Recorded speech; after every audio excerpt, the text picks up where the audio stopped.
आज की कहानी में हालात पूरी तरह बदल चुके हैं, क्योंकि एक तरफ ऑफिस का सबसे वफादार कर्मचारी झंडे अब यह मान चुका है कि उसके और आर्य के बीच वैसा भरोसा नहीं बचा जैसा कभी हुआ करता था, और इसी वजह से उसने तय कर लिया है कि वह ऑफिस छोड़ देगा, हाथ जोड़कर आर्य से माफी मांगेगा और इस्तीफा देकर अपने गांव वापस चला जाएगा जिरा तारिकोता। जबकि दूसरी तरफ घर में अनु के पापा अब इस बात को महसूस करने लगे हैं कि आर्य और अनु के बीच कुछ ऐसा है जिसे साधारण नजरों से नहीं देखा जा सकता, और शायद उनकी बेटी धीरे धीरे आर्य के बहुत करीब जाती जा रही है। इसलिए वह सोचते हैं कि पढ़ाई ही सबसे जरूरी है और नौकरी छोड़ देना ही सही रास्ता होगा ताकि भविष्य सुरक्षित रहे। इस पर जब अनु सुनती है तो वह हैरान हो जाती है और अपने पापा से पूछती है कि आखिर ऐसा क्यों कहा जा रहा है, जबकि वह सिर्फ मेहनत कर रही है और अपने दम पर कुछ बनना चाहती है।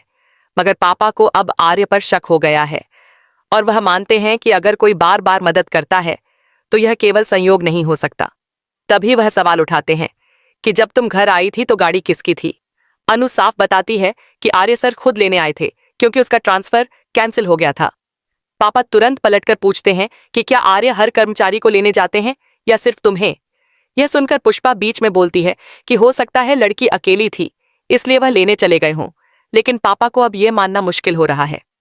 उनका मानना है कि एक बार की बात को नजरअंदाज किया जा सकता है, लेकिन जब एक के बाद एक घटनाएं जुड़ने लगें तो उसे अनदेखा नहीं किया जा सकता। पहले आर्य का अनु को नौकरी देना, फिर शादी रुकवाना और अब ट्रांसफर कैंसिल कराना, यह सब घटनाएं उनके दिल में सवाल पैदा कर रही हैं कि कहीं आर्य का इरादा उनकी बेटी को अपनी जिंदगी का हिस्सा बनाने का तो नहीं है। इसी बीच ऑफिस का माहौल भी तनावपूर्ण हो जाता है, क्योंकि मीरा फूट फूट कर रो रही है। वह कहती है कि उसने पूरी जिंदगी आर्य और कंपनी को दी, लेकिन अब सब कुछ बदल गया क्योंकि सर को एक लड़की से मोहब्बत हो गई है। मीरा के शब्द झंडे के दिल को और भारी बना देते हैं, क्योंकि वह भी महसूस करता है कि अनु की वजह से ऑफिस का माहौल बिगड़ रहा है। तब वह मीरा से कहता है कि जात पात कुछ मायने नहीं रखते, प्यार अंधा होता है और आर्य को अनु से मोहब्बत हो चुकी है, इसलिए अब हालात को कोई बदल नहीं सकता। लेकिन मीरा कहती है कि अनु के खिलाफ कुछ करना होगा वरना सब खत्म हो जाएगा।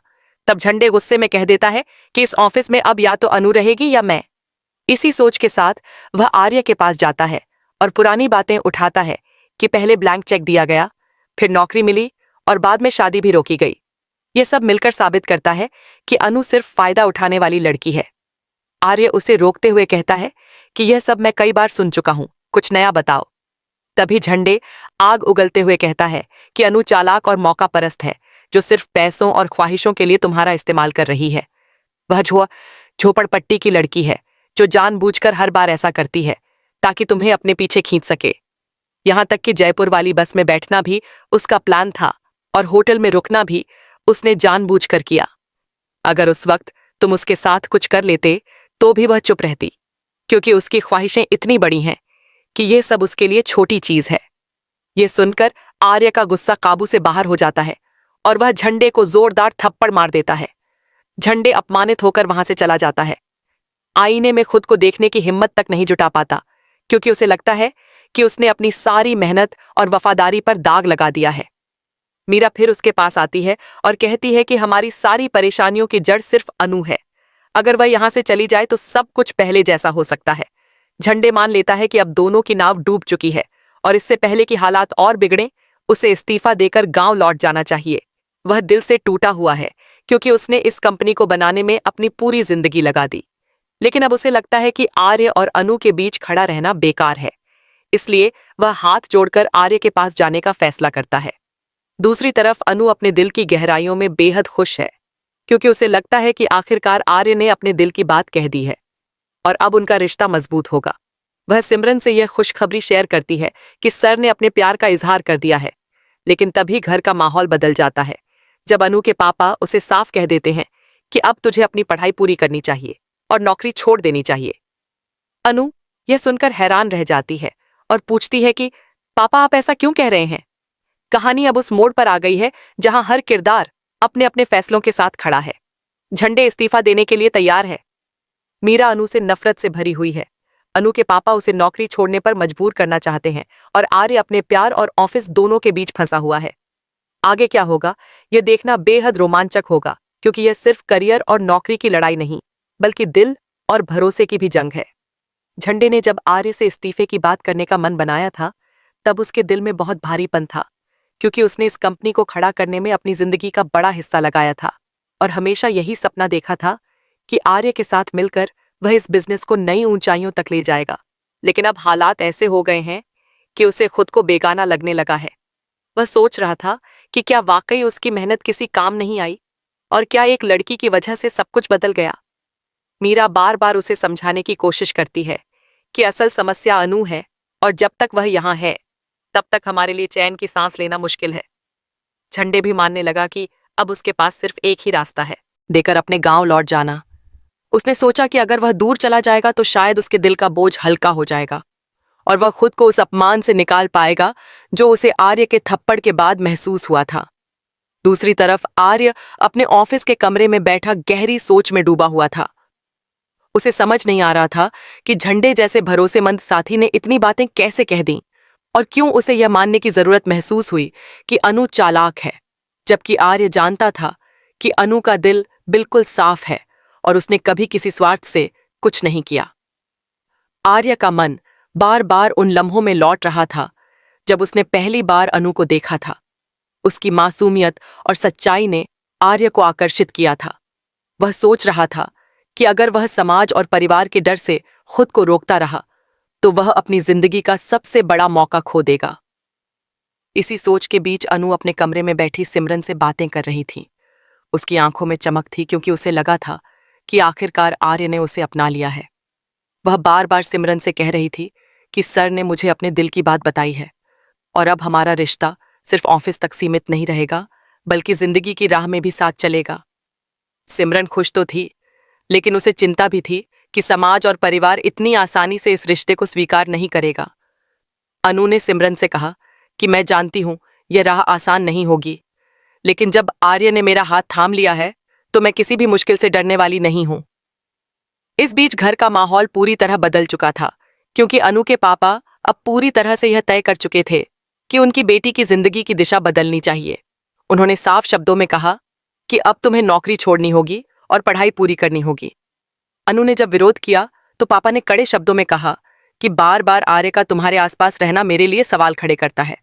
अगर यह सिर्फ नौकरी होती तो मैं समझ जाता, लेकिन पहले नौकरी देना, फिर शादी रोकना और अब ट्रांसफर कैंसिल कराना, ये सब बातें साफ दिखा रही हैं कि मामला साधारण नहीं है।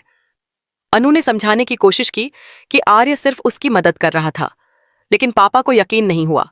उन्होंने कहा कि अगर कोई एक बार मदद करे तो वह सामान्य है, लेकिन बार बार वही इंसान मदद करे तो उसके पीछे कुछ और छिपा होता है। अनु की आंखों में आंसू थे क्योंकि उसे लग रहा था कि उसके अपने ही उसके भरोसे को नहीं समझ रहे।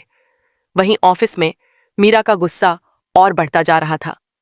वह बार बार कह रही थी कि मैंने अपना सब कुछ इस कंपनी को दिया, लेकिन अब एक लड़की ने मेरी मेहनत पर पानी फेर दिया। झंडे उसे शांत करने की कोशिश कर रहा था, लेकिन उसके अंदर खुद का गुस्सा भी ज्वालामुखी की तरह फूट रहा था।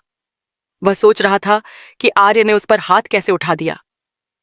इतने सालों की दोस्ती और मेहनत का यही सिला मिला। वह खुद को आईने में देखकर सोचता था कि अब मैं यहां रहकर क्या करूंगा, जब मेरी इज्जत ही खत्म हो चुकी है।